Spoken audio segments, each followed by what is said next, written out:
Hello friends, मीनाज किचनमध्ये तुमचं खूप खूप स्वागत आहे।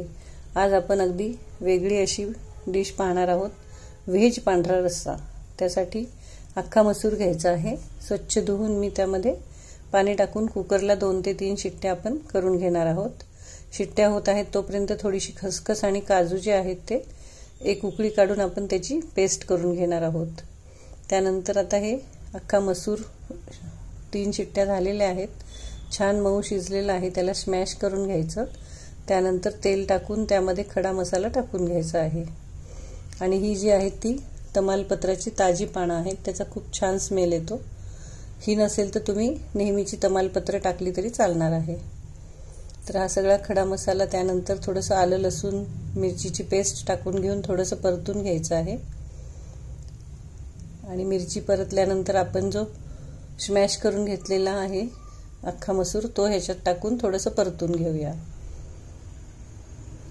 आणि नंतर त्यामध्ये साधं पाणी टाकून घ्यायचं आहे, थोडंसं मिक्स करून घ्यायचं। आणि त्यानंतर त्यामध्ये काजू आणि खसखसची पेस्ट टाकून घ्यायची आहे। आणि परत एकदा हे व्यवस्थित मिक्स करून ते उकळी आल्यानंतर चवीपुरतं मीठ टाकून घेऊया।